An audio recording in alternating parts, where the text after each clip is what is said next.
إن الحمد لله نحمده ونستعينه ونستهديه ونستغفره ونعوذ بالله من شرور أنفسنا ومن سيئات أعمالنا. من يهد الله فلا مضل له ومن يضلل فلا هادي له. أشهد أن لا إله إلا الله وحده لا شريك له وأشهد أن محمدا عبده ورسوله وصلواته عليه وعلى آله وأصحابه ومن تبع هداه. يا أيها الذين آمنوا اتقوا الله حق تقاته ولا تموتن إلا وأنتم مسلمون. يا أيها الناس اتقوا ربكم الذي خلقكم من نفس واحدة وخلق منها زوجها وبث منهما رجالا كثيرا ونساء واتقوا الله الذي تساءلون به والأرحام إن الله كان عليكم رقيبا. فإن أحسن الكلام كلام الله وخير الهدى هدى محمد صلى الله عليه وسلم وشر الأمور محدثاتها فإن كل بدعة ضلالة. Hadirin ma'asyiral muslimin, jamaah Jumat yang dirahmati Allah. Salah satu yang sangat bernilai yang dimiliki oleh seorang hamba setelah imannya adalah umurnya. Karena dengan umur seseorang bisa meraih kemuliaan di sisi Allah Subhanahu wa taala. Dan dengan umurnya pula dia bisa meraih kedudukan yang tinggi di surga. Sehingga ketika seseorang Allah Subhanahu wa taala anugerahkan umur yang panjang, maka ini adalah modal yang besar untuk dia bisa meraih kemuliaan tersebut. Yaitu tatkala dia memanfaatkan umurnya untuk memperbanyak melakukan amal saleh, untuk memperbanyak ibadah kepada Allah Subhanahu wa taala. Dan ini adalah bentuk syukur dia kepada Allah atas nikmat umur yang diberikan, yaitu tatkala dia menjadikan umurnya sebagai sarana untuk mendekatkan dirinya kepada Allah Subhanahu wa taala. Kemudian sebaliknya, umur juga bisa mendatangkan kerugian bagi seorang hamba. Umur bisa menjadi bencana bagi seorang hamba, yaitu ketika dia tidak memanfaatkan umurnya dengan baik. Dia menyia-nyiakan umurnya untuk melakukan sesuatu yang tidak bermanfaat. Atau wal'iyadu billah, dia menggunakan umurnya untuk mendurhakai Allah, bermaksiat kepada Allah Subhanahu wa taala. Umur yang Allah Subhanahu wa taala anugerahkan kepadanya bukan menjadikan dia semakin dekat dengan Allah Subhanahu wa taala, akan tetapi justru menjadikan dia semakin jauh dari Allah Subhanahu wa taala. Umur yang Allah Subhanahu wa taala berikan kepadanya bukan dia jadikan untuk meraih kemuliaan di sisi Allah, malah sebaliknya menjadikan dia semakin dihinakan oleh Allah Subhanahu wa taala. Maka jika demikian, jadilah dia manusia yang paling buruk yang dikatakan Nabi kita alaihi salatu wasalam. Suatu ketika Nabi kita alaihi salatu wasalam ditanya, "Ya Rasulullah, ayyun nasi khair?" Wahai Rasulullah, siapakah manusia yang paling baik? Maka beliau sallallahu alaihi wasallam menjawab, "Man tala umruhu wa hasuna amaluhu." Siapa yang panjang umurnya dan baik amalnya. Kemudian beliau sallallahu alaihi wasallam juga ditanya, "Ayyun nasi syarr?" Terus siapa manusia yang paling buruk? Maka beliau sallallahu alaihi wasallam menjawab, "Man tala umruhu wa sa'a amaluhu." Siapa yang panjang umurnya dan buruk amalnya. Di dalam hadis ini, kenapa Nabi kita alaihi salatu wasallam mengatakan bahwa orang yang panjang umurnya dan baik amalnya adalah sebaik-baik manusia? Jawabannya adalah karena seorang ketika dia sudah terbiasa melakukan kebaikan, ketika dia sudah terbiasa melakukan ketaatan kepada Allah Subhanahu wa taala, maka dia tidak akan membiarkan waktunya atau umurnya berlalu dengan sia-sia tanpa ada kebaikan yang dia dapatkan. Dia tidak akan membiarkan harinya berlalu dari pagi sampai sore, kemudian malam, akan tetapi tidak ada kebaikan sedikit pun yang bertambah. Dia berusaha bagaimana agar waktu-waktu yang Allah Subhanahu wa taala berikan kepadanya untuk menambah kebaikan atau menambah amal saleh yang bisa dia lakukan. Sehingga orang yang seperti ini, semakin umurnya bertambah, maka kebaikannya pun akan semakin menumpuk, semakin banyak. Dan seorang ketika kebaikannya semakin banyak, maka otomatis pula kedudukannya di surga pun akan semakin tinggi. Sehingga hadirin yang dirahmati Allah Subhanahu wa taala, orang seperti ini dia akan menjadikan kesempatan hidup yang Allah Subhanahu wa taala berikan kepadanya sebagai kebaikan yang terus bertambah, amal saleh yang terus mengalir pahalanya. Sebagaimana seorang pedagang, ketika dia diberikan modal, maka dia tidak akan membiarkan modalnya ini habis tanpa bekas, tanpa meninggalkan keuntungan bagi dirinya. Maka dia akan berpikir, dia akan berusaha bagaimana agar modalnya ini berkembang, bagaimana agar modalnya ini bisa mendatangkan keuntungan yang lebih banyak. Kemudian masyarakat muslimin yang dirahmati Allah, Nabi kita alaihi salatu wassalam mengatakan, seburuk-buruknya manusia adalah yang Allah Subhanahu wa taala berikan dia umur yang panjang, akan tetapi amalnya yang buruk. Kenapa orang seperti ini disebut oleh Nabi alaihi salatu wasallam sebagai orang yang paling buruk? Karena umur, waktu, usia seseorang itu adalah modal utama seseorang untuk bisa meraih kemuliaan. Modal utama seseorang bisa meraih banyak keuntungan. Akan tetapi ketika dia sia-siakan, dia tidak manfaatkan dengan baik, maka jadilah dia orang yang merugi. Jadilah dia yang sebagaimana Nabi SAW katakan seburuk-buruknya manusia, seperti seorang pedagang yang ketika dia diberikan modal oleh orang lain, maka dia menghabiskan modal tersebut tanpa meninggalkan keuntungan. Maka hadirin yang dirahmati Allah Subhanahu wa taala, berhati-hatilah kita dari menyia-nyiakan waktu yang Allah Subhanahu wa taala berikan kepada kita, dan dari kita berusaha untuk menjadi orang yang disebut Nabi alaihi salatu wasallam sebaik-baik manusia, yaitu orang yang panjang umurnya dan juga baik amalnya. Aku boleh astagfirullah li wa lakum wa li sayyidil muslimin kullu fastaghfiruh innahu huwal ghafur.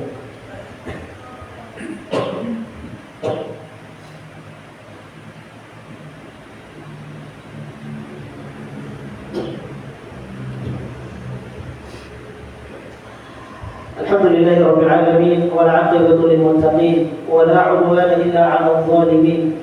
Asyhadu an la ilaha illallah ilahul awwalin wal akhirin wa qayyumus samawati wal ardhin wa asyhadu anna Muhammadan 'abduhu wa rasuluh khatamul anbiya'i wal mursalin.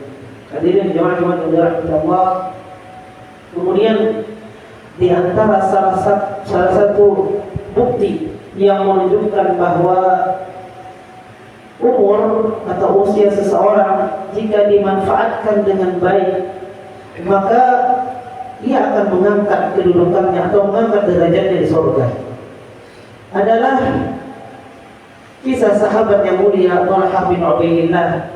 Tatkala Thalhah bermimpi melihat dua orang sahabat Nabi alaihi salatu wasallam, yang dua orang ini dia bersamaan ketika berislamnya di hadapan Nabi alaihi salatu wasallam, masuk Islam bersamaan. Kemudian setelah itu mereka pun pergi berjihad, berperang di jalan Allah Subhanahu wa taala. Yang satunya meninggal dunia saat berperang sebagai syahid. Yang satunya Allah Subhanahu wa taala takdirkan dia masih hidup dan meninggal di tahun yang akan datang, setahun setelah temannya tersebut meninggal dunia. Dan dia meninggal tidak dalam keadaan saat berperang. Artinya satunya meninggal dalam keadaan syahid, satunya tidak. Maka Thalhah bin Ubaidillah melihat di dalam mimpinya dua orang sahabat Nabi SAW ini sedang berdiri di depan pintu surga. Kemudian mereka memanggil dari dalam surga, mempersilahkan masuk. Ternyata yang dipersilahkan duluan masuk adalah orang yang meninggal belakangan. Yang meninggal tidak dalam keadaan berperang. Kemudian setelah itu malaikat memanggil sahabat yang satunya yang mati syahid. Maka kemudian mimpi Talha bin Ubaidillah ini pun membuat dia heran. Sehingga dia pun menyampaikan mimpinya tersebut kepada Nabi kita alaihi salatu wassalam. Maka Nabi alaihi salatu wassalam menanyakan, beliau sallallahu alaihi wasallam berkomentar, bukankah si fulan yang satunya yang meninggal belakangan, dia diberikan oleh Allah Subhanahu wa taala umur setahun lebih banyak daripada temannya yang satunya. Bukankah di tahun tersebut, kata Nabi alaihi wasallam, dia mendapatkan bulan Ramadan, kemudian dia di bulan Ramadan tersebut berpuasa, kemudian dia di bulan Ramadan tersebut melakukan ibadah di dalamnya, mentaati Allah Subhanahu wa taala. Maka kata Nabi alaihi wasallam, perbedaan kedudukan antara kedua orang ini di surga adalah seperti jarak antara langit dan bumi. Maka masyarakat muslimin yang dirahmati Allah Subhanahu wa taala, kita saat ini akan kedatangan bulan suci Ramadan yang beberapa hari lagi. Bulan yang di dalamnya terdapat banyak keberkahan, banyak kebaikan yang bisa kita dapatkan. Maka hendaknya kita jangan menyia-nyiakan, hendaknya kita berusaha bagaimana agar Ramadan ini kita isi dengan memaksimalkan ibadah-ibadah kepada Allah, dengan melakukan berbagai macam ketaatan-ketaatan kepada Allah Subhanahu wa taala. Inna Allaha wa malaikatahu yusholluna 'alan nabi ya ayyuhalladzina amanu shallu 'alaihi wa sallimu taslima. Allahumma shalli 'ala Muhammad wa 'ala ali Muhammad kama shallaita 'ala Ibrahim wa 'ala ali Ibrahim. وبارك على محمد وعلى آل محمد كما باركت على إبراهيم وعلى آل إبراهيم إنك حميد مجيد. اللهم اغفر للمسلمين والمسلمات والمؤمنين والمؤمنات الأحياء منهم والأموات إنك سميع قريب مجيب الدعوات. اللهم أعز الإسلام والمسلمين وأذل الشرك والمشركين ودمر أعداء واحمي حوزة الإسلام واجمع كلمة المسلمين على الحق يا رب العالمين. اللهم بلغنا رمضان، اللهم بلغنا رمضان، اللهم بلغنا رمضان. اللهم اصلح لنا دنيانا التي فيها معاشنا، واصلح لنا آخرتنا التي إليها معادنا، واجعل الحياة زيادة لنا في كل خير، واجعل الموت راحة لنا من كل شر. ربنا تقبل منا إنك أنت السميع العليم، وتب علينا يا مولانا إنك أنت التواب الرحيم. وصلى الله على نبينا محمد وعلى آله وصحبه وسلم. الله أكبر الله أكبر. أشهد أن لا إله إلا الله، أشهد أن محمدا رسول الله. حي على الصلاة حي على الفلاح، قد قامت الصلاة قد قامت الصلاة. الله أكبر الله أكبر. لا إله إلا الله.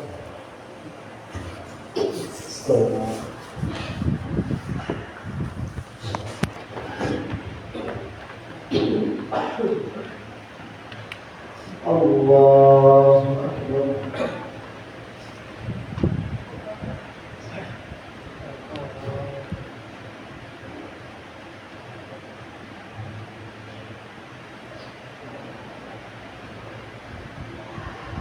الحمد لله رب العالمين الرحمن الرحيم مالك يوم الدين إياك نعبد وإياك نستعين اهدنا الصراط المستقيم صراط الذين أنعمت عليهم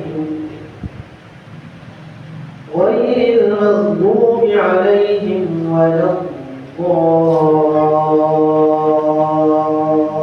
الضالين.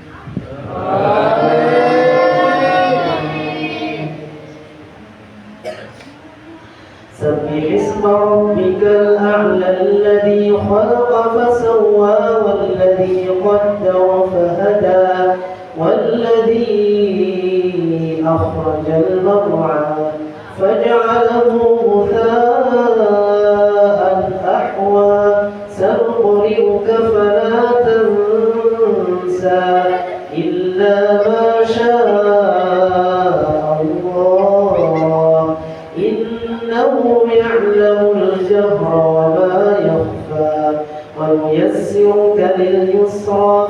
فذكر إن نفعت الذكرى سيذكر من يخشى ويتجنبها الأشقى الذي يصلى النار الكبرى ثم لا يموت فيها ولا يحيا قد أفلح من تزكى وذكر اسم ربه فصلى بل تؤثرون الحياة الدنيا والآخرة خير وأبقى إن هذا لفي الصحف الأولى صحف إبراهيم وموسى. الله أكبر.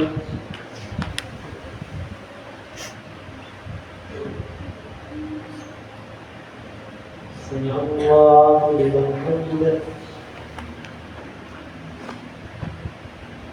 الله أكبر.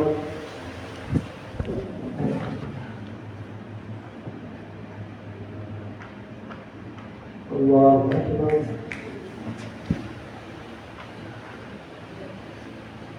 الله أكبر.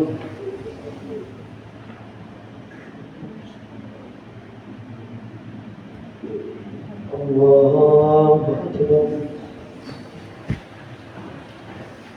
الحمد لله رب العالمين الرحمن الرحيم مالك يوم الدين إياك نعبد وإياك نستعين اهدنا الصراط المستقيم صراط الذين أنعمت عليهم غير المغضوب عليهم ولا الضالين.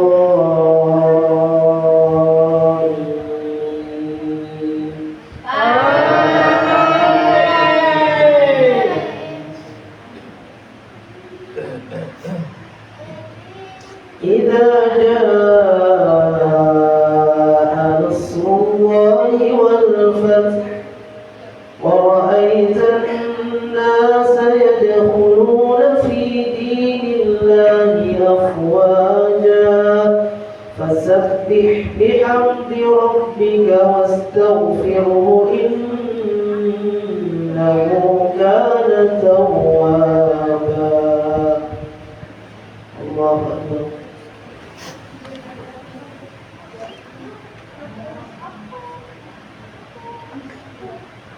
سمع الله لمن حمده.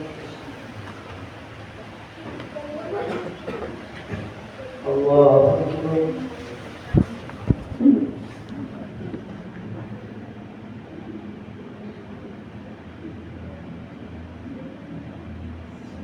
الله أكبر.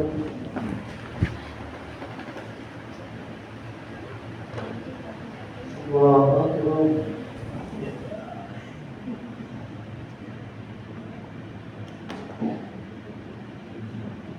الله أكبر.